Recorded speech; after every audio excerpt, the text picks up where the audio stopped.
Bonjour, je vais vous montrer l'utilisation de la calculatrice Numworks pour faire afficher, pour déterminer les termes d'une suite.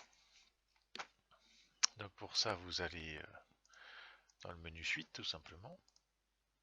Vous allez ajouter une suite et là on va vous demander deux choses, soit d'ajouter une suite de manière explicite, soit par récurrence. Alors commençons par l'explicite. Donc l'explicite, c'est par exemple UN est égal à 2n plus 3. Voici une suite explicite. On va tracer le graphique et nous avons automatiquement les valeurs, comme vous le voyez ici. Nous avons automatiquement les valeurs de UN. On peut les avoir aussi sous forme de tableau. Voilà. Tableau de valeurs.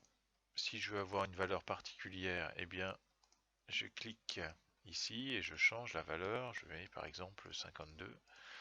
Et puis j'obtiens directement la valeur appliquée à n égale 52. Retournons, je vais ajouter une suite, donc retournons dans les suites. Voilà, et je vais ajouter cette fois-ci une suite définie par récurrence, une suite arithmétique par exemple, donc Vn plus 1 est égal à Vn plus 2. On me demande V0, alors on peut mettre soit V0 par défaut, soit V1, il suffit d'aller sur V1 et puis on change.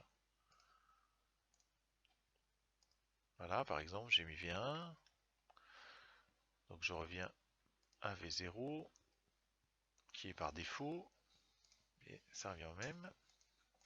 Voilà. On va mettre V0 égale 5. Voici la suite définie par récurrence, la suite arithmétique de premier terme V0 égale 5 et de raison 2, et je vais tracer le graphique. Alors comme nous avons défini deux suites E et V, eh bien nous avons nos deux suites. Donc ici ça s'affiche en bas c'est U et puis en haut c'est V. Voilà.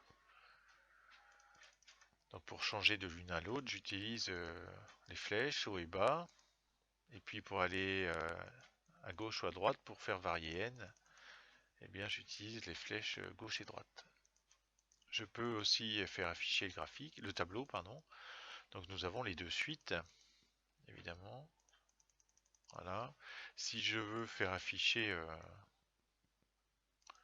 ici 52 c'est resté, donc j'ai la valeur de 52.